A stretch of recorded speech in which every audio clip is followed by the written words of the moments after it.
الحمدللہ وکفا والصلاة والسلام علی عبادہ الذین اصطفیٰ اما بعد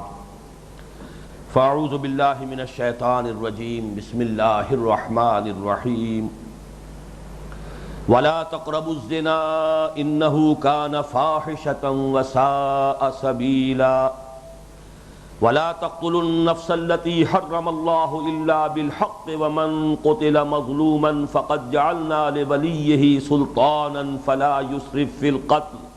إنه كان منصورا صدق الله العظيم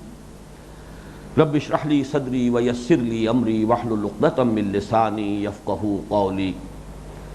اللهم ربنا ألهمنا رشدنا وأعذنا من شرور أنفسنا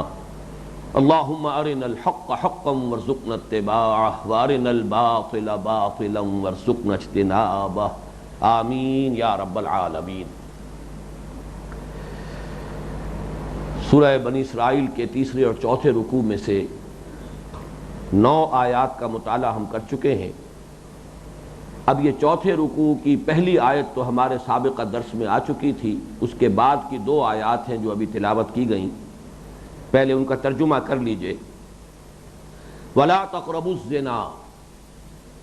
اور زنا کے قریب بھی مت جاؤ، زنا کے قریب بھی مت پھٹکو۔ اِنَّهُ كَانَ فَاحِشَةً، یقیناً وہ بہت بے حیائی کا کام ہے، وَسَاءَ سَبِيلًا، اور بہت برا راستہ ہے۔ وَلَا تَقْتُلُوا النَّفْسَ الَّتِي حَرَّمَ اللَّهُ إِلَّا بِالْحَقِّ، اور مت قتل کرو اس جان کو جسے اللہ نے محترم قرار دیا ہے مگر حق کے ساتھ۔ ومن قتل مظلوما، اور جو کوئی قتل کر دیا گیا مظلومیت کے ساتھ ناحق، فقد جعلنا لولیہ سلطانا، تو ہم نے اس کے وارث کو ایک سند اور اختیار عطا کیا ہے۔ فلا یسرف فی القتل، تو وہ بھی قتل میں حد سے تجاوز نہ کرے۔ انہ کان منصورا، یقیناً اس کی مدد کی جائے گی۔ صدق اللہ العظیم۔ پہلی بات تو یہ نوٹ کر لیجئے کہ سورہ نحل کی جس آیت کا میں نے حوالہ پچھلی نشست میں دیا تھا، ان اللہ یأمر بالعدل والاحسان وایتاء ذی القربی، تو پہلی 9 آیات جو ہیں ہمارے اس موجودہ درس کی، وہ گویا کہ ان اللہ یأمر بالعدل والاحسان وایتاء ذی القربی کی شرح پر مشتمل ہے، اور اس کے بعد جو دوسرا حصہ ہے وَيَنْهَا عَنِ الْفَحْشَاءِ وَالْمُنْكَرِ وَالْبَغْيِ، اب یہ گویا کہ اس کی وضاحت شروع ہو رہی ہے۔ فحش، بے حیائی کا کام، جس میں کہ یوں سمجھیے کہ جو سب سے نمایاں کام بے حیائی کا ہے وہ زنا، تو سب سے پہلے بات اس کی شروع ہوئی وَلَا تَقْرَبُوا الزِّنَا إِنَّهُ كَانَ فَاحِشَةً وَسَاءَ سَبِيلًا۔ پھر ظلم اور تعدی، دست درازی، اس کی سب سے نمایاں شکل قتل ناحق۔ وَلَا تَقْتُلُوا النَّفْسَ الَّتِي حَرَّمَ اللَّهُ إِلَّا بِالْحَقِّ وَمَنْ قُتِلَ مَظْلُومًا فَقَدْ جَعَلْنَا لِوَلِيِّهِ سُلْطَانًا فَلَا يُسْرِف فِّي الْقَتْلِ إِنَّهُ كَانَ مَنْصُورًا۔ ان میں سے آج کی اس نشست میں ہم صرف پہلی بات پر غور کریں گے، وَلَا تَقْرَبُوا الزِّنَا إِنَّهُ كَانَ فَاحِشَةً وَسَاءَ سَبِيلًا، اس لیے کہ میرے نزدیک یہ اسلام کے معاشرتی نظام کی وہ اہم بحث ہے جس پر کہ کما حقہ توجہ صرف کی جانی ضروری ہے۔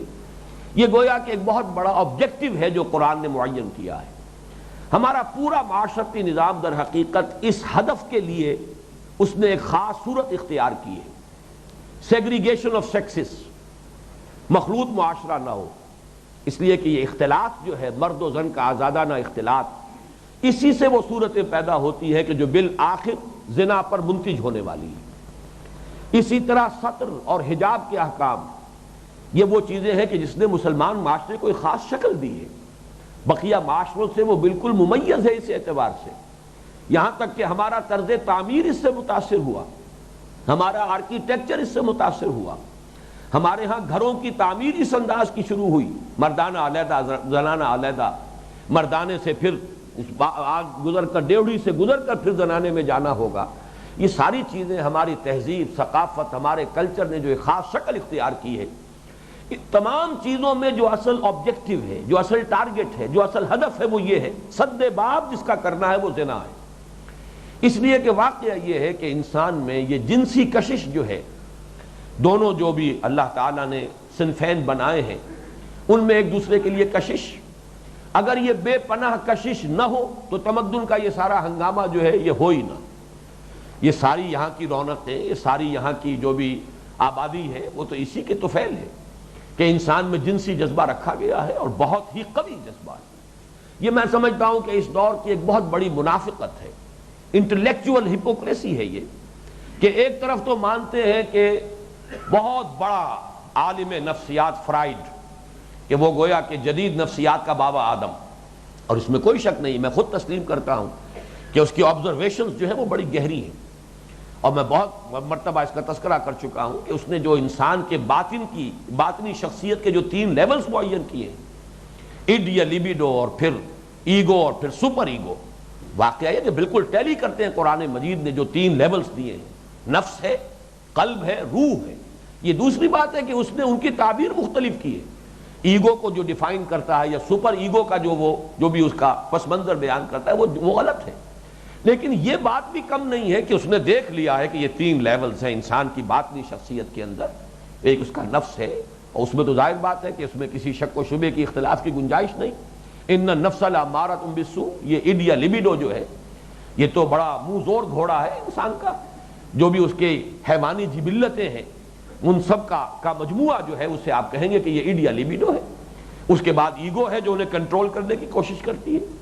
سب سے زیادہ اختلاف جو ہوتا ہے وہ سپر ایگو کی تعریف اس پر ہوگا کہ اس کی کیا ڈیفینیشن ہے اور اس کی آپ کیا تعبیر کرتے ہیں. ہمارے نزدیک وہ روح ہے، روح ربانی جو انسان میں پھونکی گئی ہے، وہ ڈیوائن سپارک جو ہے وہ سپر ایگو ہے. قلب کے اوپر یا سپر ایگو کا اثر ہوگا اور یا پھر نفس امارہ اس کے اوپر حاوی ہو جائے گا، اور اسی سے انسان کی 3 کیفیات وجود میں آئیں گی. یا تو ان النفس لامارۃ بالسوء، انسان خالص جو ہے حیوان بن جائے گا، شہوت پرست، خواہشات و جذبات کا غلام. یا دوسری کیفیت ہوگی نفس مطمئنہ، کہ در حقیقت وہ روح ربانی جو ہے اس کا تسلط ہے قلب کے اوپر، اور قلب اس سے منور ہو چکا ہے، جس سے کہ پورا انسانی وجود جو ہے وہ بھی منور ہو جاتا ہے. یا پھر بین کی کیفیت ہے، کبھی ادھر کبھی ادھر، کبھی قلب کا رخ جو ہے وہ نفس امارہ کی طرف ہو گیا ہے تو انسان کسی بدی میں، معصیت میں، برائی میں ملوث ہو گیا ہے. کبھی اس کی طبیعت جو ہے اس کے اندر نیکی کی طرف رغبت پیدا ہوتی ہے، نفس لوامہ جس کی قسم کھائی گئی ہے. یا لا اقسم بیوم القیامت ولا اقسم بالنفس اللوامہ. بہرحال یہ میں نے تذکرہ کیا ہے کہ فرائڈ کی جو یہ ایکویٹی آف ویژن ہے، آبزرویشن، میں اس کا بہت قائل ہوں. اسی طریقے سے اس میں کوئی شک نہیں کہ انسان کے اندر، اور جملہ حیوانات میں بھی ہے اور انسان میں بھی ہے، یہ جو بھی سیکس کا ایک سیکشول ارج ہے، جنسی جذبہ بہت پاورفل ہے. اس نے جہاں تک بات بڑھا دی ہے وہ یقیناً وہ گمراہی ہے کہ اگر ماں بھی محبت بھری نگاہ سے بیٹے کو دیکھ رہی ہے تو شاید اس میں بھی سیکس ہے، اور باپ بھی اگر بیٹی سے کہیں محبت کا اظہار کر رہا ہے، شفقت کا اظہار کر رہا ہے تو اس میں بھی اسے سیکس نظر آتا ہے. وہ سیکس ہی سیکس ہے. لیکن یہ کہ اس میں کوئی شک نہیں ہے کہ ہے بہت پاورفل انسٹنکٹ انسان کا، اور جتنا یہ زوردار ہے اتنا ہی اس کو کنٹرول میں رکھنا مشکل ہے. اس کے لیے اس کو قابو میں رکھنا، اس منہ زوردار گھوڑے کو لگام دینا جو ہے وہ آسان کام نہیں ہے. اس کے لیے دور دور قدغنیں لگانی پڑیں گی، دور دور اس کے لیے جو ہے سد باب کرنا ہوگا. کہ جیسے لائل پور کا گھنٹہ گھر ہے، اگر آپ روکنا چاہتے کوئی جلوس جو ہے گھنٹہ گھر نہ پہنچے تو سارے جو بازار ہیں ان سب کو روکنا ہوگا، ورنہ 2 بازار آپ نے روک دیے تو تیسرے چوتھے دروازے سے اور بازار سے جو ہے وہ جلوس پہنچ جائے گا. اگر گھنٹہ گھر نہیں پہنچنے دینا ہے تو وہ سارے بازار جو ہیں ان سب کو کی ناکہ بندی کرنی پڑے گی. اسی طرح یہ ہے کہ زنا کا سد باب کرنے کے لیے دور دور تک قدغنیں لگانی پڑی ہیں، اور یہ ہے در حقیقت اسلامی معاشرے کو اور اسلام کے طرز معاشرت کو بقیہ معاشروں سے ممیز کرنے والی چیز. میں نے عرض کیا تھا کہ اس ضمن میں اس مرتبہ یہ منتخب نصاب کے دروس ویسے تو پہلے بھی بہت ہوئے ہیں، لیکن میں اس مرتبہ چاہتا ہوں کہ چاہے سرسری طور پر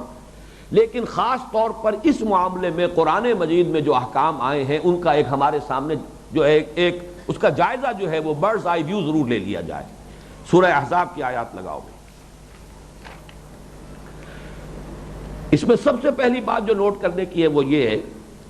کہ عرب کے معاشرے میں ہمیں معلوم ہے پردہ نہیں تھا، پردہ نام کی کسی شے سے وہ واقف نہیں تھے. تبرج جاہلی یہ ان کے ہاں کھلا تھا، عورتیں بن سنور کر اور وہ باہر نکلتی تھیں اس میں ان کے نزدیک کوئی بری بات نہیں تھی، کوئی اس میں کوئی قباحت کا پہلو نہیں تھا۔ پھر جیسا کہ معلوم ہے ان کے شعراء جو ہیں اپنی وہ عشقیہ کہانیاں جو ہے برملا بیان کرتے تھے، کھلم کھلا ان کا تذکرہ ہوتا تھا، تو یہ پس منظر جو ہے ذہن میں رکھیے۔ اور قرآن نے چونکہ جو بھی اصلاح کی ہے وہ تدریجاً کی ہے، جیسے شراب کو پہلے ہی دن جو ہے حرام نہیں کر دیا گیا، بلکہ تدریجاً پہلے یہ کہا گیا اس میں کچھ نفع بھی ہے، کچھ بھلائی بھی ہے، لیکن اس کا گناہ کا پہلو جو ہے وہ زیادہ ہے بھلائی کے پہلو سے۔ پھر اگلا حکم آیا کہ جب شراب کے نشے میں ہو تو نماز کے قریب مت جانا۔ پھر اس کے بعد آخری سورہ مائدہ میں حکم آ گیا اب اس سے بالکل اجتناب کرو، یہ برے کام ہے۔ اسی طریقے سے اس پردے کا معاملہ جو ہے وہ بھی تدریجاً اس معاشرے کے اندر قرآن مجید نے اور نبی اکرم صلی اللہ علیہ وسلم نے جو اصلاحات نافذ کی ہیں ان میں ایک تدریج ہے۔ اس تدریج میں سب سے پہلی بات یہ نوٹ کیجئے کہ سب سے پہلے اسوہ بنایا گیا ہے ازواج مطہرات کو۔ چیریٹی بگنز ایٹ ہوم، جو اصلاحات بھی شروع کی ہیں محمد الرسول اللہ صلی اللہ علیہ وسلم نے، گویا کہ اس کے لیے فطری تدریج بھی یہی ہونی چاہیے تھی کہ اس کا آغاز خود حضور صلی اللہ علیہ وسلم کے اپنے گھر سے ہوتا۔ یہی وجہ ہے، اب سورہ احزاب کی یہ آیات ہے، نوٹ کیجئے، یہ اس کا چوتھا رکوع ہے۔ یا ایھا النبی قل لازواجک ان کنتن تردن الحیاۃ الدنیا وزینتها فتعالین امتعکن واسرحکن سراحا جمیلا۔ یہاں صرف لفظی ترجمہ ہم کریں گے، یہاں چونکہ بات شروع ہو رہی ہے تو اس کو آپ نوٹ کرتے ہوئے آگے چلیے۔ اے نبی کہہ دیجئے اپنی بیویوں سے، اگر تم طالب ہو دنیا کی زندگی کی اور اس کی زینت اور زیبائش اور آرائش کی، تو آؤ کہ میں تمہیں ساز و سامان دے کر امتعکن واسرحکن سراحا جمیلا، پھر تمہیں خوبصورتی کے ساتھ اپنے گھر سے رخصت کر دوں۔ میرے گھر میں رہنا ہے تو تمہیں کچھ اور فیصلہ کرنا ہوگا، دنیا کی طالب بن کر نہیں، اور دنیا کی زیبائش اور آرائش کی طالب بن کر میرے گھر میں نہیں رہ سکتے۔ میرے گھر میں رہنا تو کیا ہوگا، وَإِن كُنتُنَّ تُرِدْنَ اللَّهَ وَرَسُولَهُ وَالدَّارَ الْآخِرَةَ، اگر تم طالب ہو اللہ کی، اس کی رضا کی، اس کے رسول کی اور آخرت کے گھر کی، فَإِنَّ اللَّهَ أَعَدَّ لِلْمُحْسِنَاتِ مِنْكُنَّ أَجْرًا عَظِيمًا، تو اللہ تعالیٰ نے تم میں سے جو بھی نیکوکار ہوں گی، اس روش کو اختیار کریں گی، ان کے لیے بہت بڑا اجر فراہم کیا ہے۔ یا نساء النبی من یات منکن بفاحشۃ مبینۃ یضاعف لہ العذاب ضعفین، اے نبی کی بیویوں، تم میں سے جو کوئی بھی بالفرض کسی بے حیائی کا ارتکاب کرے گی تو اسے سزا دگنی دی جائے گی۔ وَكَانَ ذَلِكَ عَلَى اللَّهِ يَسِيرًا، اور یہ اللہ تعالیٰ پر بہت آسان ہے، اسے بھاری نہ سمجھنا کہ نبی کی بیویوں کو کیسے سزا دے دے گا۔ وہ نبی کی بیویاں ہوں یا کسی اور کی بیویاں ہوں، اللہ کے عدل اور اللہ کے انصاف میں برابر ہے۔ جیسے کہ سورہ تحریم میں ہم پڑھ چکے کہ حضرت نوح اور حضرت لوط کی بیویاں، قیل ادخلوا النار مع الداخلین، کہہ دیا گیا کہ داخل ہو جاؤ آگ میں داخل ہونے والوں کے ساتھ، چاہے اولو العزم من الرسل کے گھروں میں آباد تھی۔ کانتا تحت عبدین من عبادنا صالحین فخانتاہما فلم یغنیا عنہما من اللہ شیئا، یہ ہم پڑھ چکے ہیں۔ وَمَن يَقْنُتْ مِنْكُنَّ لِلَّهِ وَرَسُولِهِ وَتَعْمَلْ صَالِحًا، اور جو کوئی بھی تم میں سے اطاعت کرے گی اللہ کی اور اس کے رسول کی اور نیک عمل کرے گی، نُؤْتِهَا أَجْرَهَا مَرَّتَيْنِ، ہم اسے اس کا اجر بھی دیں گے دوہرا، وَأَعْتَدْنَا لَهَا رِزْقًا كَرِيمًا، اور اس کے لیے ہم نے بہت ہی عمدہ رزق فراہم کیا ہے۔ یہ جو چار آیتیں ہم نے پڑھ لی ہیں، نوٹ کر لیجئے، اس سے اصل مقصد کیا ہے کہ ازواج مطہرات کو اسوہ بنایا جانا مقصود ہے اس امت کی خواتین کے لیے، اس لیے کہ اسی سورہ مبارکہ میں وہ آیت وارد ہوئی ہے کہ لَقَدْ كَانَ لَكُمْ فِي رَسُولِ اللَّهِ أُسْوَةٌ حَسَنَةٌ، اے مسلمانوں تمہارے لیے اللہ کے رسول کی شخصیت میں، ان کی ذات مبارک میں ایک اسوہ حسنہ ہے، بہت عمدہ مثال ہے۔ تو یہ بات میں سیرت کی تقاریر میں تفصیل کے ساتھ عرض کیا کرتا ہوں، اس وقت تو صرف اشارہ ہی کر سکتا ہوں کہ حضور کا اسوہ اتنا گمبھیر ہے، اتنا جامع ہے کہ جس حیثیت کا آپ تصور کریں گے انسانی زندگی میں، اس حیثیت میں حضور کا اسوہ موجود ہے۔ کسی صدر ریاست کے لیے بھی اسوہ موجود ہے، سپہ سالار کے لیے بھی اسوہ موجود ہے، قاضی القضات کے لیے بھی اسوہ موجود ہے، مبلغ، معلم، مربی، مزکی، خطیب، امام، سب کے لیے اسوہ موجود ہے محمد الرسول اللہ صلی اللہ علیہ وسلم کی سیرت مطہرہ۔ جتنی ممکنہ حیثیتیں ہو سکتی ہیں انسانوں کی، باپ کے لیے بھی اسوہ ہے، دامادوں کے لیے بھی اسوہ ہے، جو خسر ہوں ان کے لیے بھی اسوہ ہے، کس کے لیے اسوہ نہیں؟ گمبھیر ترین زندگی ہے، اتنی جامع زندگی ہے، یہ خود ایک بہت بڑا اعجاز ہے حضور کی شخصیت کا۔ آپ دیکھیے کہ ایک شخص مربی ہے، معلم ہے، مزکی ہے، اب وہ کہیں سپہ سالار نظر نہیں آئے گا، کہیں گھوڑے کی پیٹھ پر سوار ہو اور وہ کسی لشکر کو کمانڈ کر رہا ہو۔ یہی وجہ ہے وہ ڈاکٹر مائیکل ہارٹ نے جو ایک selection and gradation of 100 most influential personalities of human history, ان کے اندر نمبر 1 پر شمار کیا حضور کو۔ And this is because he is the only person supremely successful in both the secular and the religious fields. دونوں میدانوں میں انتہائی کامیاب انسان تو ایک ہی ہے، لیکن ایک پہلو سے خلا ہے حضور کے اسوے میں۔ خواتین کے لیے ان کی نسوانی زندگی کے لیے تو خلا ہے۔ ایک بیوی کو کیسے بیہیو کرنا چاہیے حضور کے اندر، حضور کی شخصیت میں تو اسوہ نہیں ملے گا۔ ایک بیٹی کو کیسے بیہیو کرنا چاہیے اپنے باپ کے سامنے، والدین کے سامنے، حضور کی زندگی میں تو اسوہ نہیں مل سکتا۔ یہ ایک خلا ہے واحد، اور اس خلا کو پر کیا گیا ازواج مطہرات کے ذریعے سے۔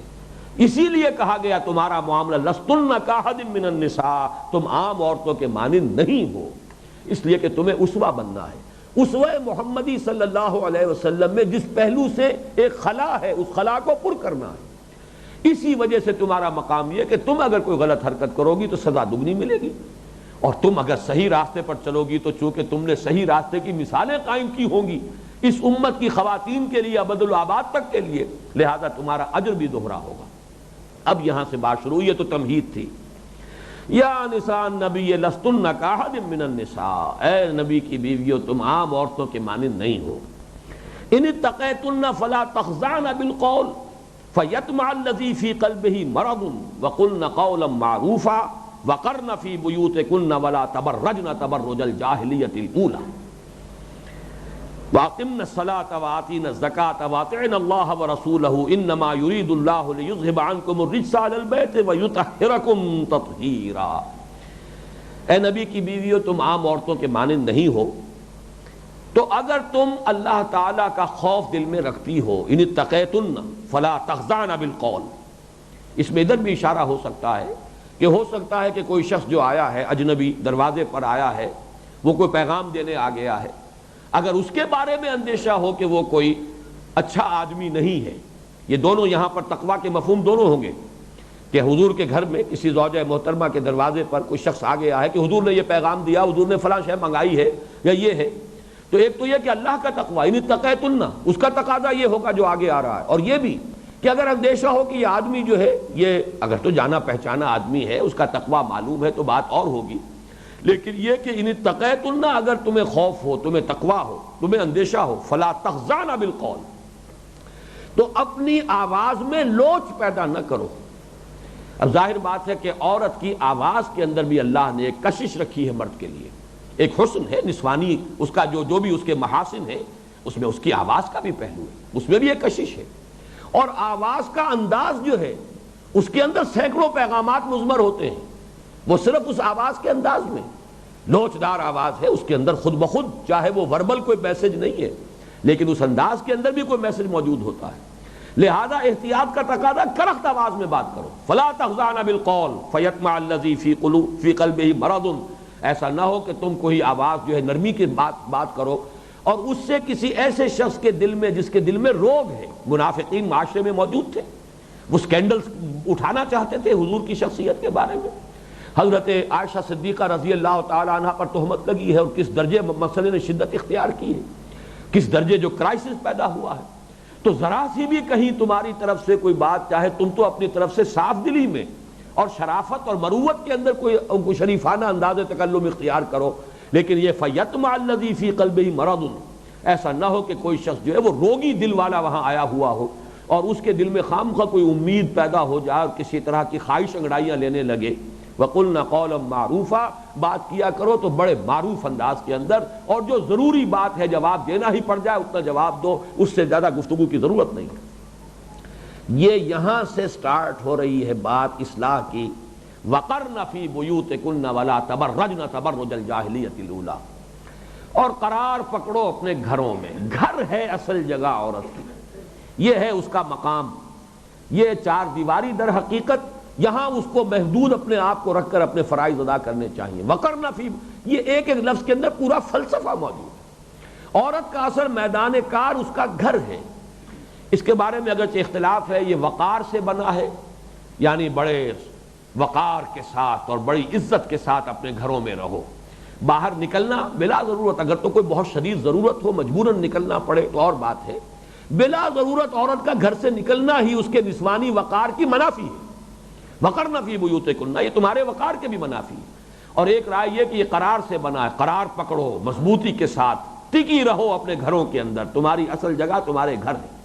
وقرن فی بیوتکن ولا تبرجن تبرج الجاہلیۃ الاولی. تبرج کہتے ہیں، بروج کہتے ہیں کسی نمایاں شے کو. برجیاں ہوتی تھی،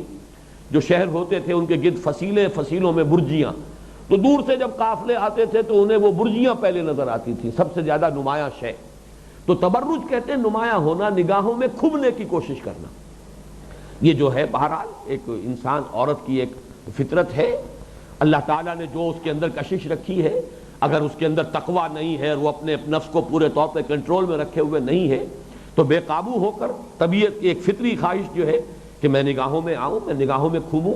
میرا یہ جو حسن ہے وہ لوگوں کی توجہ ادھر منعطف ہو، تو یہ ہے تبرج. ولا تبرجن تبرج الجاہلیۃ الاولی. اور مت بن سمر کر اور گھروں سے باہر نکلو اور لوگوں کی نگاہوں کا مرکز بننے کی کوشش کرو، جیسے کہ پچھلی جاہلیت کے دور میں تمہارے ہاں رواج رہا ہے. جو کچھ بھی عورتیں کرتی رہی ہیں اس روش کو ترک کر دو. اقمنا الصلاۃ وآتینا الزکاۃ واطعنا اللہ ورسولہ.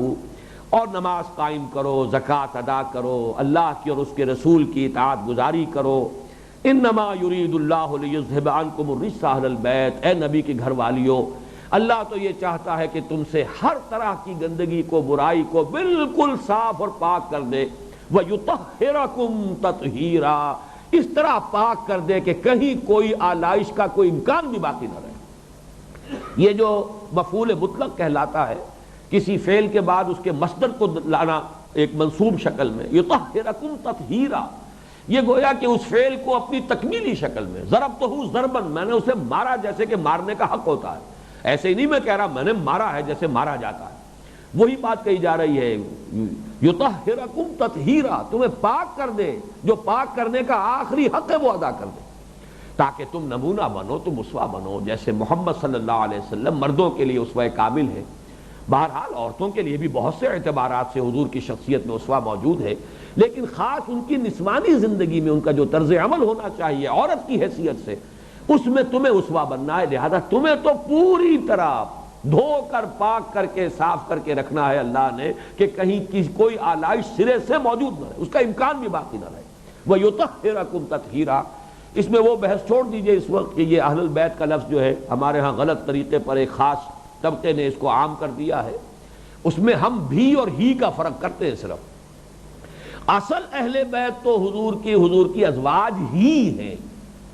البتہ ان میں حضور نے حضرت فاطمہ، حضرت علی اور حضرات حسنین کو بھی شامل کر لیا ہے. اس بھی میں کوئی حرج نہیں ہے. حضور نے اگر ان کو بھی شامل کر لیا ہے، آپ کی محبت کا تقاضا ہے، حضرت فاطمہ، حضرت علی اور حضرات حسنین یہ بھی ہے اہل بیت. لیکن یہ کہ وہاں الٹا کر دیا گیا، ان کو ہی اہل بیت بنا دیا گیا، یہ در حقیقت بہت بڑی گمراہی ہے. اصل میں اہل البیت کا لفظ آتا ہے گھر والے، جیسے کہ ہم بھی بولتے ہیں ہمارے گھر والے. یہ کہہ رہے ہیں گھر والے کون ہیں؟ وہ آپ کی اہلیہ ہیں. اس اعتبار سے اہل البیت یہ گھر والی ازواج مطہرات. اور صاف ہے آیت بول رہی ہے، گفتگو کس سے ہو رہی ہے؟ یا حضرت فاطمہ سے گفتگو نہیں ہے، یا حضرت حسین یا حضرت حسن سے گفتگو کا کوئی محل نہیں ہے. مقام یا نساء نبی لستن کاحد من النساء، تم عام عورتوں کے مانند نہیں ہو. اللہ تعالیٰ چاہتا ہے کہ تمہیں تو بالکل پاک اور صاف کر دے تاکہ تم اس امت کی عورتوں کے لیے اسوہ بن جاؤ. اب ذرا آگے چلیے، اس سے آگے جو اصلاح کا عمل بڑھتا ہے،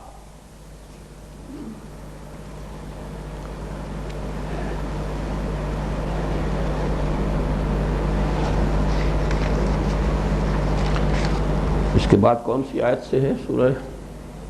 احزاب کی 53.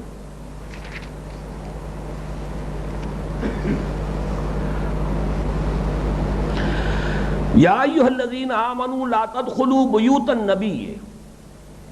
اے اہل ایمان مت داخل ہوا کرو نبی کے گھروں میں۔ اب دیکھیے معلوم ہوتا ہے کہ اس سے پہلے چونکہ پردہ تھا ہی نہیں تو گھروں میں آمد و رفت سے آیا، سیدھا آدمی جو ہے چلا آ رہا ہے گھر کے اندر،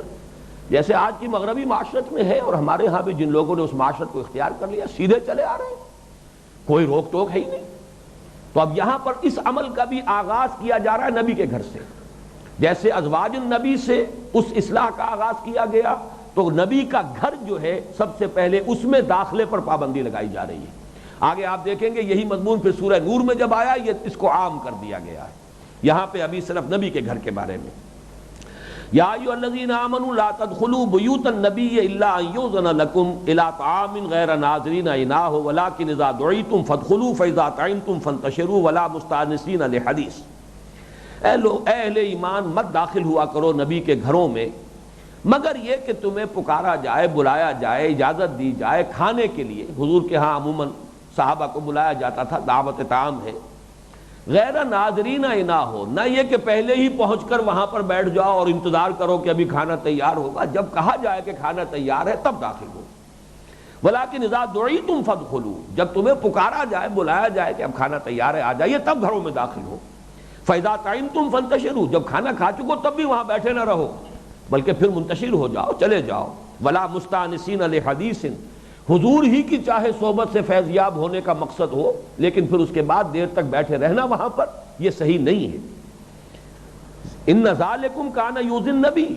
تمہارا یہ طرز عمل نبی کو اذیت پہنچا رہا تھا۔ ہر ایک شخص کی اپنی پرائیویسی ہے، اپنی اس کی اپنے معمولات ہیں۔ اب کھانے کے بعد آپ بیٹھے ہوئے ہیں، حضور اپنی مروت، کمال شرافت و مروت کی وجہ سے کہتے نہیں تھے کہ اٹھ جائیے چلے جائیے،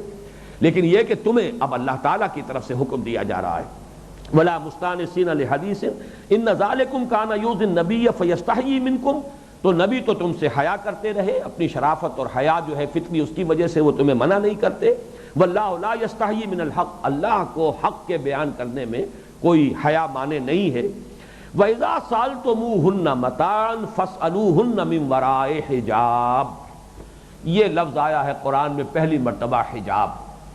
اور جب تمہیں نبی کی بیویوں سے، نبی کے گھر والوں سے کوئی چیز مانگنی ہو تو پردے کے اوٹ سے مانگو، یہ حجاب ہے۔ اب یہ ہے کہ جو حائل کیا جا رہا ہے، ورنہ وہاں عرب کی معاشرت میں گھروں پر پردہ ہوتا ہی نہیں تھا، دروازے کھلے ہوئے ہیں، آنا جانا ہو رہا ہے، پردے کا کوئی تصور نہیں، سیگریگیشن آف سیکسز کا کوئی وہاں تصور موجود نہیں تھا۔ لیکن یہاں فرمایا جب کچھ مانگنا ہو تو پردے کے اوٹ سے مانگو۔ معلوم ہوا کہ اب کوئی شے ہے جو درمیان میں حائل ہونی چاہیے، ادھر ازواج مطہرات ہیں، نبی کے گھر والے ہیں، ادھر تمہیں کوئی شے مانگنی ہے تو پردے کے پیچھے سے مانگو۔ ذالک اطہر لقلوبکم وقلوبہن، ذرا غور کیجئے، یہاں میں جو بات کہہ رہا تھا بیچ میں رہ گئی کہ بڑی منافقت ہے، انٹلیکچوئل ہیپوکریسی، کہ ایک طرف فرائیڈ کو مانا جاتا ہے کہ وہ بابائے نفسیات جدید ہے، دوسری طرف یہ ہے کہ لوگ ان چیزوں کو کہتے ہیں یہ مولویوں کے ذہنوں میں یہ تصورات ہوتے ہیں، مولویوں کو اس کی فکر ہوتی ہے، بس گویا کہ ان لوگوں کے ہاں تو سرے سے یہ چیزیں موجود ہی نہیں۔ حالانکہ یہاں قرآن مجید نے اس قدر وضاحت کی ہے، ذالک اطہر لقلوبکم وقلوبہن، ازواج مطہرات کو بھی مستثنیٰ نہیں کیا اس سے، چاہے وہ نبی کی بیویاں ہیں لیکن عورتیں ہیں، عورت ہونے کے ناطے وہ جذبات جنسی ہر ایک کے اندر موجود ہیں۔ عورت کون سی عورت؟ ازواج مطہرات امہات المومنین۔ تمہارا پردے کے اوٹ سے چیز کا مانگنا زیادہ پاکیزہ ہوگا تمہارے دلوں کے لیے بھی، ان کے دلوں کے لیے بھی، اس لیے کہ نامحرم کے چہرے پر نگاہ پڑنے سے نہ معلوم کیا کچھ فتنے جو ہے انسان کا نفس اٹھا سکتا ہے، اور وہ انسان کے اختیار میں نہیں ہوتا۔ وہ وسوسہ جو ہے، وہ شیطان جو ہے، وہ تو انسان کے اندر یجری من الانسان مجری الدم، وہ شیطان جو ہے وہ تو خون کے ساتھ گردش کر رہا ہے، وہ نہ معلوم کس وقت کون سا فتنہ اٹھا دے، کون سا خیال دل میں جما دے، کون سی جو ہے کوئی نگاہ جو ہے وہ کھب کر رہ جائے۔ لہذا ذالک اطہر لقلوبکم، اب قلوبکم میں تو کہا جا سکتا ہے کہ منافق بھی ہو سکتا ہے وہ شخص، لیکن قلوبہن یہ تو ازواج مطہرات کے لیے، اس کے سوا کسی اور کے لیے تو یہاں پر کوئی امکان ہے ہی نہیں۔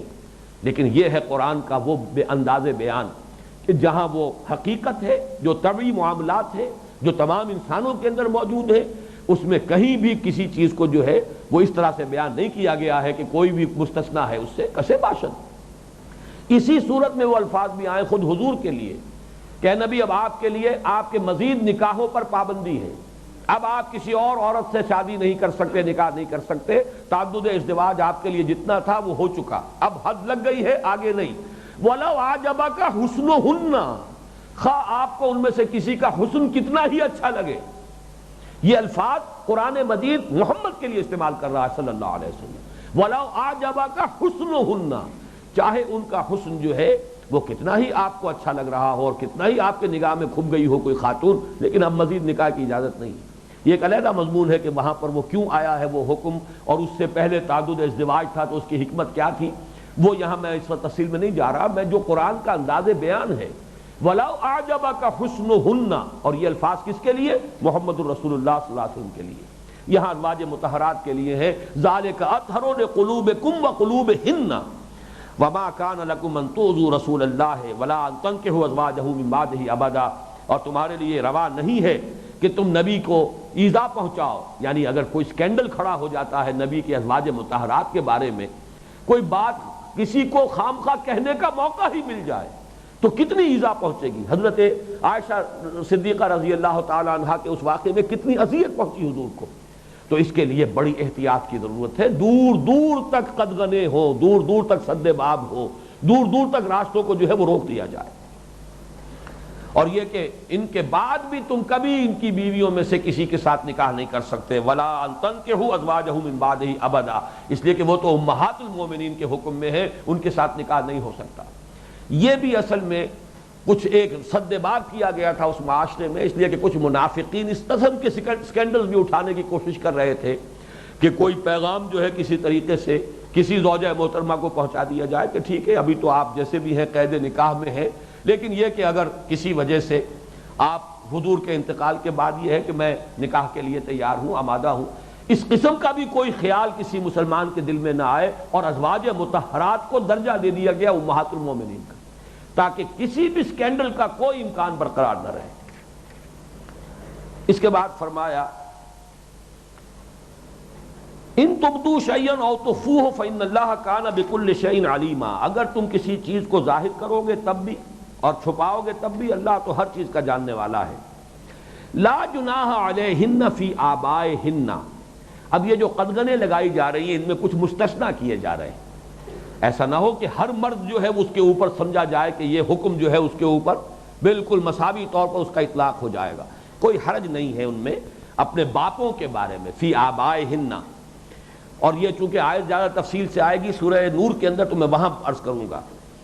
ولا ابنائہن، نہ ان کے بیٹوں کے بارے میں، ولا اخوانہن، نہ بھائیوں کے بارے میں، ولا ابناء اخوانہن، نہ اپنے بھتیجوں کے بارے میں، ولا ابناء اخواتہن، نہ اپنے بھانجوں کے بارے میں، ولا نسائہن، اور نہ اپنی جان پہچان کی عورتوں کے بارے میں، ولا ما ملکت ایمانہن، اور نہ ہی جو ان کی کنیزیں ہوں ان کے بارے میں، واتقین اللہ، اور اللہ کا تقوی اختیار کرے رکھو، ان اللہ کان علی کل شیء شہیدا، یقیناً اللہ تعالی ہر چیز پر گواہ ہے، نگران ہے۔ ان اللہ وملائکتہ یصلون علی النبی یا ایھا الذین آمنوا صلوا علیہ وسلموا تسلیما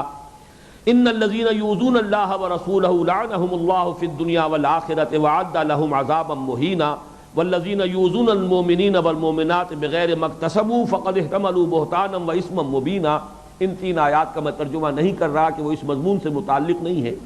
اب اگلی آیت لیجئے، یا ایھا النبی قل لازواجک وبناتک ونساء المؤمنین یدنین علیہن من جلابیبہن،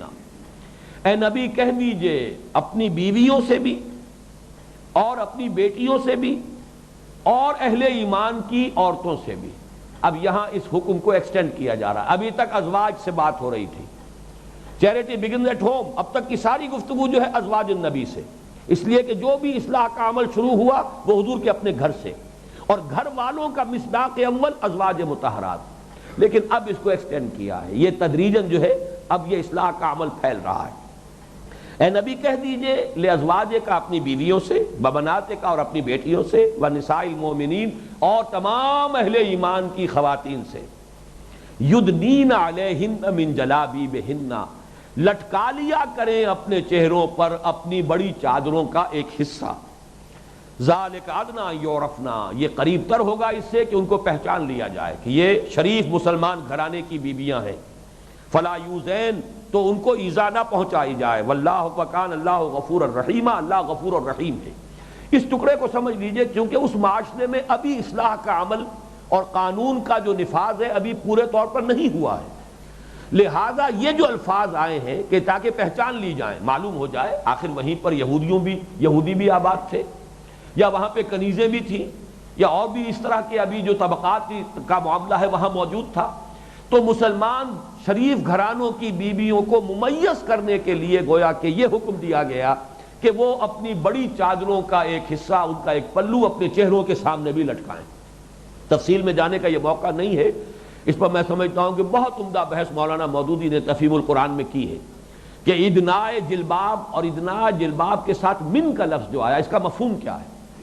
جلباب کا لفظ جو ہے یہ عرب کے اندر معروف تھا، چادر یہ عرب کے لباس کا جز تھی، جس طریقے سے کہ آج بھی پٹھانوں کے لباس کا جز ہے۔ پٹھان کوئی نکلے گا چادر اس کے کندھے پر ہوگی، اور چادر ہی کی جو قدر و قیمت ہے اسی سے اس کا سٹیٹس معین ہوتا ہے، کتنی قیمتی چادر اس نے ڈالی ہوئی، دوشالہ کیسا ہے جو کاندھے پر پڑا ہوا ہے، وہ اس کے سٹیٹس کو معین کرتا تھا۔ عورتیں بھی نکلتی تھی چادریں، لیکن چادریں پڑی ہوئی ہیں بس، جیسے مردوں کے کندھوں پر پڑی ہوئی چادر ایسی عورت کے کندھے پر چادر ہے۔ لیکن یہ کہ وہاں بھی یہ ضرور تھا کہ شریف خواتین جو ہیں، وہ جو خواتین نکلتی تھیں وہ اپنی ان چادروں پر کو لپیٹ لیتی تھیں اپنے پورے وجود پر، مردوں کے لیے ضروری نہیں ہے لیکن عورتیں یہ کرتی تھیں۔ اس میں اضافہ یہ کیا گیا کہ اس کا ایک حصہ من جلبابہن، من جلابیبہن، اس کا ایک حصہ جو ہے وہ لٹکا لیا کریں۔ یہ ہے جس کو کہ آج بھی آپ پٹھانوں کے معاشرے میں جا کر دیکھ لیجئے، جس طرح وہ چادر خواتین لیتی ہیں اور جس طریقے سے چہروں کو بھی چھپا لیتی ہیں اس میں، یا آج بھی دیہاتی علاقہ جو ہے ایران کا، اس کے اندر آپ جا کر دیکھیے وہ چادر کو جس طریقے سے لیتی ہے، ایک آنکھ کھلی ہوتی ہے باقی پورا وجود چادر میں چھپا ہوتا ہے۔ وہ چادر مراد ہے، وہ چادریں نہیں ہیں جو آج کل جو ہمارے یہاں رواج ہو رہا ہے، برقعے کی بجائے چادر، لیکن وہ چادر جو ہے حقیقت میں وہ یعنی جو اس کی اصل مقصود ہے وہ اس کو پورا نہیں کر رہی۔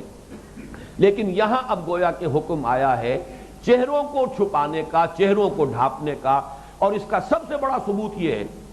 اس آیت کو، حجاب کی آیت جو سورہ احزاب میں آئی جو ہم پڑھ چکے، فَصَلُونَ مِن وَرَائِ حجاب، اور یہ جو جلباب کی آیت آئی ہے اسی کے حوالے سے سورہ نور چونکہ نازل ہوئی ہے تقریباً 1 سال بعد، ان احکام کا جو آگے ارتقا ہوا ہے وہ سورہ نور میں ہے،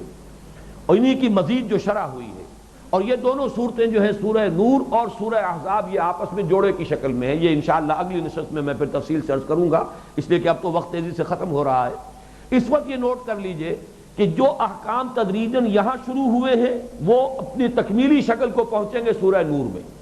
اور ایک فرق یہ ہے کہ یہاں گھر سے باہر کا جو پردہ ہے اس کا تذکرہ ہے، وہاں گھر کے اندر داخل ہونے کے بعد جو احکام ہیں وہ وہاں پر ان کا تذکرہ ہے۔ ایک پردہ گھر کے اندر ہے وہ ستر ہے، ایک پردہ گھر کے باہر ہے وہ حجاب ہے۔ مسلمان عورت گھر سے باہر نکلے گی حجاب کے ساتھ نکلے گی، گھر کے اندر رہے گی ستر کے ساتھ رہے گی، وہ بھی پردہ ہے۔ اور اسی کو آپ کہہ سکتے ہیں کہ گھر سے باہر نامحرموں والا پردہ ہے، گھر کے اندر محرموں سے پردہ ہے، محرم سے بھی پردہ ہے ایک، وہ پردہ جو ہے کس درجے کا ہے جس کے لیے کہ ہمارے ہاں اصطلاح ستر کی ہے، یہ انشاءاللہ پھر آج وقت نہیں ہے اگلی نشست میں عرض کروں گا۔ اس وقت یہ نوٹ کر لیجئے کہ یہ جلباب یہ ان کی روایت تھی، اور یہاں در حقیقت اس کو ایکسٹینڈ کیا گیا ہے کہ اسے چہروں پر بھی لٹکاؤ۔ چنانچہ جو حضرت عائشہ صدیقہ رضی اللہ تعالی عنہا پر جو تہمت لگی اس کا واقعہ یہ ہے، غزوہ بنی المصطلق سے واپس آ رہے تھے، رات کو ایک جگہ قیام تھا پورے لشکر کا، حضرت عائشہ صدیقہ ساتھ تھی، حضور کے ہر سفر میں ایک نہ ایک زوجہ محترمہ ساتھ ہوتی تھی، حضرت عائشہ ساتھ تھی۔ حضرت عائشہ بہت دبلی پتلی، نو عمر، ان کا کوئی وزن خاص تھا نہیں، ہوتا یہ تھا کہ جہاں کہیں پڑاؤ ہوا جو اونٹ کے اوپر جو کجاوا ہوتا تھا اس کو اتار کر حمال آتے تھے رکھ دیتے تھے، اس کے اوپر پردے بھی پڑے ہوئے ہیں، اسی میں حضور کی زوجہ محترمہ موجود ہیں۔ اس کے بعد جب چلنا ہوتا تھا وہ آتے تھے اور اس کو اٹھاتے تھے اور اونٹ کے اوپر پھر رکھ دیتے تھے۔ ہوا یہ کہ حضرت عائشہ صدیقہ کو رضی اللہ تعالی عنہا کو پیشاب کی حاجت ہوئی، وہ وہاں سے نکل کر گئی، فاصلے پر گئی، واپس آ رہی تھی، محسوس ہوا آ کر کہ میرا ہار کہیں گر گیا ہے ٹوٹ کر، واپس چلی گئی دیکھنے کے لیے اپنے ہار کی تلاش میں۔ اتنی دیر میں کوچ کا وقت ہو گیا اور ابھی آپ واپس نہیں آئی ہیں کہ وہ حمال آئے اور انہوں نے اٹھایا اس کو، جو بھی وہ کجاوا یا جو بھی آپ اسے کہیں، اسے اٹھا کر اور اونٹ پر رکھا اور چل دیے۔ انہیں اندازہ ہی نہیں ہوا کہ اس میں تو ام المومنین ہے ہی نہیں، اس لیے کہ نو عمری، دبلا پتلا جسم، وزن کو خاص تھا نہیں، انہیں اندازہ نہیں ہوا۔ لشکر چلا گیا، واپس آئیں تو یہاں تو اب ہو کا عالم ہے، لشکر تو روانہ ہو چکا ہے۔ بڑی عقل مندی کا ثبوت دیا حضرت عائشہ صدیقہ رضی اللہ تعالیٰ عنہ نے، بہت ذہین، بہت طباع خاتون تھی، اس میں کوئی شک نہیں، ابو بکر کی بیٹی ہیں رضی اللہ تعالیٰ عنہ، اور بہرحال کوئی ایسے ہی ان کے اوصاف تھے کہ اللہ تعالیٰ نے انہیں پسند فرمایا ہے اور ان کو ہی ذریعہ بنایا ہے۔ سب سے بڑی معلمہ امت جو ہے وہ تو در حقیقت حضرت عائشہ صدیقہ ہیں، نہ صرف خواتین کے لیے بلکہ فقہائے صحابہ میں ان کا شمار ہے، جو چوٹی کے ٹاپ کے صحابہ ہیں کہ جن کو فقہا کہا جاتا ہے، کہ جو اصل احکام کی حکمتوں کے جاننے والے اور بصیرت باطنی رکھنے والے، ان اصولوں کو جاننے والے کہ جن پر کے احکام مبنی ہوتے ہیں، ان میں حضرت علی ہیں، حضرت عمر ہیں، اس ٹاپ کے جو صحابہ ان میں حضرت عائشہ صدیقہ کا جو ہے جو شمار ہے فقہائے صحابہ۔ فوراً طے کر لیا کہ میں یہاں سے نہ ہلوں، اس لیے کہ جہاں پہ اب میں ادھر ادھر گئی تو نہ معلوم کدھر بھٹک جاؤں، اس لیے وہیں پر بیٹھ گئی کہ جب بھی پتہ چلے گا کہ یہ تو خالی آ گیا ہے، وہ حوض جو ہے اس کے اندر تو عائشہ موجود نہیں ہے رضی اللہ تعالی عنہا، تو واپس آئیں گے اپنے اسی راستے پر، تو وہیں پہ۔ اب چونکہ وہ سفر تو ہوتے تھے رات کے وقت،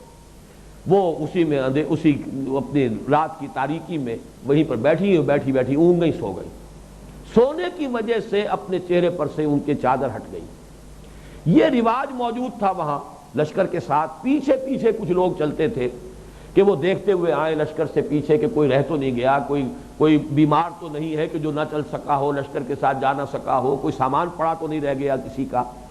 اس کے لیے صفوان ابن معطل رضی اللہ تعالی عنہ، یہ ایک صحابی ہے کہ جن کے یہ ذمہ تھا، وہ آئے، دیکھا کہ یہاں کوئی چیز پڑی ہوئی ہے، کوئی گٹھڑی سی پڑی ہوئی ہے، کیا ہے؟ قریب آ کر دیکھا تو حضرت عائشہ کا منہ کھلا ہوا تھا، پہچان لیا کہ یہ تو عائشہ ہے زوج النبی صلی اللہ علیہ وسلم رضی اللہ تعالی عنہ۔ تو فوراً ان کے منہ سے نکلا انا للہ و انا الیہ راجعون، اسے کہتے ہیں ترجیع۔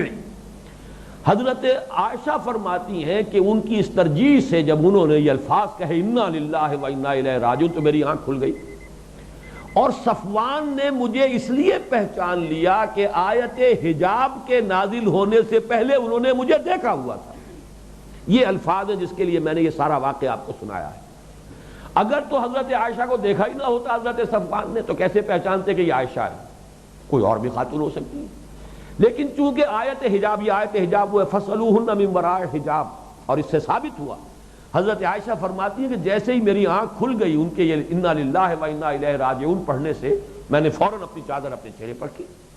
معلوم ہوا کہ چہرے کا پردہ ثابت ہے۔ جلباب اسی لیے ہے اس کا ایک پلو لٹکا لینا کہ چہرے کو چھپایا جائے،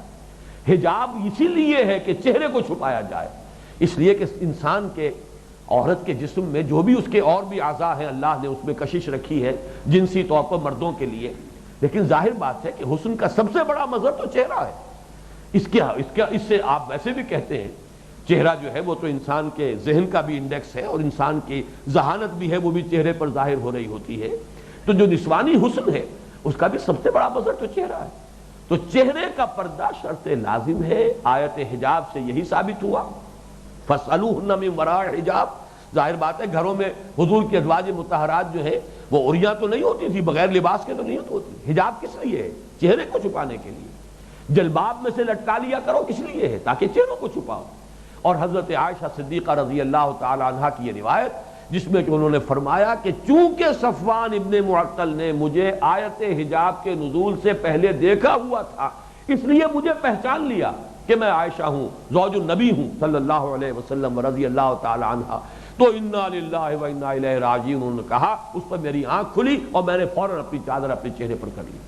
پھر حضرت صفوان نے اپنا اونٹ بٹھا دیا، حضرت عائشہ اس پر سوار ہو گئی، وہ آگے آگے چلے اس کی نکیل پکڑ کر اور لشکر میں جا کر ملا دیا۔ لیکن اسی کو پھر فتنے کی بنیاد بنا لیا، اس لیے کہ عبداللہ ابن ابی وہاں موجود تھا۔ اس نے کہا خدا کی قسم تمہارے نبی کی یہ بیوی بچ کر نہیں آئی ہے، یعنی یہ کہ بہرحال اب جو بھی انہیں لے کر آ رہا ہے اس کے ساتھ شاید ملوث ہو گئی ہو، معاذ اللہ ثم معاذ اللہ۔ یہ الفاظ ہماری تو زبان پر ہی نہیں آنے چاہیے، لیکن یہ جس طریقے سے کہ فتنہ اٹھا اور اس نے حضور صلی اللہ علیہ وسلم کو بھی نہایت کرم کے عالم میں جو ہے یہ آپ کا وقت جو ہے گزرا ہے، بہت تکلیف پہنچائی ہے، اسی کا ذکر یہاں آ رہا ہے۔ تمہارے لیے جائز نہیں کہ ایذا پہنچاؤ نبی کو، اور نبی کو ایذائیں اسی طور سے پہنچائی گئی، لیکن اس کے لیے یہ جو ہے پہلا حکم جو آیا ہے پردے کے ضمن میں، اور یہ سب کس لیے ہے؟ زنا کا سد باب۔ جو محرکات ہو سکتے ہیں، جو اختلاط ہے، جو مرد اور عورت کے مابین جو جنسی کشش ہے جو بہت ہی قوی ہے، اس کا راستہ روکنے کے لیے، اس کو